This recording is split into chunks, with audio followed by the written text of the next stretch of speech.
What's going on, everybody? This be your boy DJ Anonymous for sportsbizmusic, the podcast, episode 76. And I got a special guest on the show today. I got the homie Mathur. I said it right? You did say that right. Nice work. Nice work. How you doing, man? I'm good, dude. How you doing? I'm doing great. How's the weather over there in LA? In New York. New York.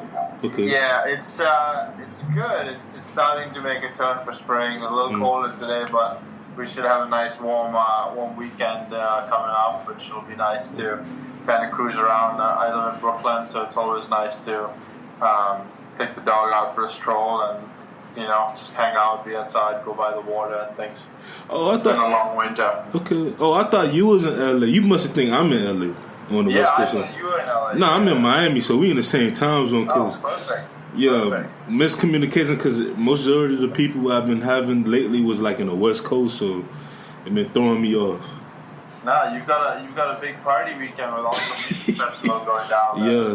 Yes. DJ, shout out to Drummers. He worked with the Breakfast Club in the morning, and he's down here. And I know Shaq, he's down here too as well. He always has something down here, but one of these days, like, I'm trying to actually go out there and just like network and stuff.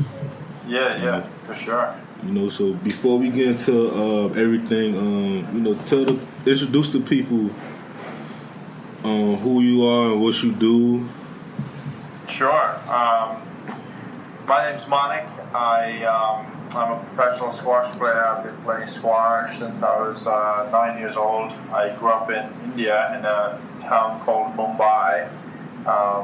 And I played for the Indian national junior team growing up. And then I was recruited to play college squash at Trinity College in Hartford, Connecticut, which is when I moved over to America. And won 4 national titles there with the team. And then post that, I kind of hung up my single squash racket and started playing double squash, which is very predominant here in North America, essentially. I've been teaching and playing squash ever since I graduated college in 2009. And fast forward, I'm still doing that, and I'm still here chatting with you guys now. That's what's up. So, what got you into squash? Is squash very big over there in India, in the Middle East? It's not huge. But basically, what happened was, you can basically build a squash court anywhere. And in my hometown club, they put a squash court on the big lawn. So essentially, like, think about a kid in America who goes to the park to play baseball, and all of a sudden there's this big court on the baseball field, and he can't play baseball. So I was really upset as to why my field was taken away by this big court. Yeah. And I started watching the sport due to that, and kind of fell in love with the game. And it's funny, I watched the guys that were playing were my age then, and fast forward to now, and I remember watching some of my friends who are on the court that they play, and I compete with them and against them on the doubles tour now, which is something that's super cool and unique for me to experience. That's what's up. Like, so for me, because like I seen people play squash, but I never understood like what's the rules. Like, how do you win like the game? Like, is there like sets? Yeah, so basically, for those of you who don't know what squash is, it's played indoors, and it's a similar look to a racquetball court. Right. The lines on the wall that mean things, like you have to serve above a certain line and play within a certain set of lines. You win a point by putting a ball in a space where someone can't get to it in one bounce. You win. It's first to 11 points. You win a point per rally, and it's 3 out of 5 games. You're the first to win 3 games wins the match. Okay, that's what's up. Yeah, because I was seeing people like they play it at the gym, and I'm like, what's the whole purpose? And for me, like, I wanted to do it one day just because of the workout, but I really, like, whenever I play like an activity, especially if it's a sport, I want to study it so I can, maybe one day I want to, me and my wife, we want to play squash. I just want to beat her. in the game, and I, all my best friends and stuff like that, because I'm surrounded by a lot of people that's competitive. I'm kind of competitive too. Sounds like it. I think you should just let your wife win, though. That might be the move, bro. Yeah. Because if I win, she gonna get aggravated and she gonna want to keep playing and stuff like that. Yeah, you should definitely give it a whirl. It's arguably one of the best workouts for yourself and one of the hardest games to play. So I highly recommend it. It's a tough learning curve, but once you get to a particular point, it's really fun, really enjoyable, and you can play it every day of the year. So definitely give it a whirl if you have not already. Right. Did you ever compete in the Olympics for the sport? It's not an Olympic sport. Not yet. It's not. I was right on the border for our national team when I left to come here to play in college, and then I never made it to any of the Commonwealth teams because I left when I was 17. So no, I didn't play the Commonwealth, and no one's really played the Olympics yet. There's big pushes every couple of years by the federation to try and get squash into the Olympics. So if anybody's listening here who can help and be involved, the sport's really trying to get into the Olympics, because it's, like I was telling you earlier, it's just such a great sport. It challenges you in so many different ways that I think that's what sport is all about.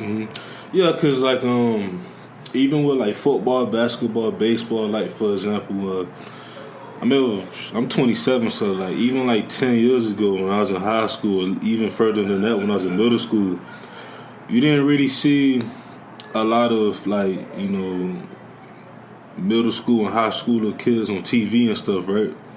And now they not only broadcasting kids coming up in different sports, but they also broadcasting different sports like squash and fishing and all these other sports that people never thought of before. And how do you feel about that? Like, how do you when you see the sport getting some type of representation on television? No, I mean I love to see it. I think recently in the last 5 or 6 years, the sport has made big strides in figuring out great ways for it to be portrayed. It's obviously a very quick, fast, explosive sport. So to capture the ball and to capture the essence of the movement, it's extremely hard. But I think in the last few years, Squash TV, which is what covers the game, has done a tremendous job. And if you just look them up, if you Google Squash TV, you'll get to see snippets of things that they're doing. And they have a deal now with the Tennis Channel. So if you ever flip over to the Tennis Channel, there's a good chance that you get to watch some squash that's being played at the highest level. That's what's up. So not only you a squash player, you also into music. You a DJ / producer. So how did that happen? So growing up, I grew up with my uncle, my dad's brother, who stayed in the same house as I did, and he was a Western classical professional pianist. So because of him, I've always been surrounded by music, and he would take me to my piano lessons, and I was always into music, and slowly, my taste evolved into electronic music, and I just remember falling in love with the energy and the technological aspect of electronic music, and I would back in the day, I don't remember what it was, but I essentially would open two versions of iTunes and try and match music, try and match songs, and then I basically started. I bought my first set of CDJs and kind of started playing high school parties around, and then in college I played parties. And when I moved to New York, I played a bunch of the clubs around here between 2009 and say 2012, 13 or so, and then kind of focused a little more on my doubles career and the sport in general, and moved over to the production aspect of making music.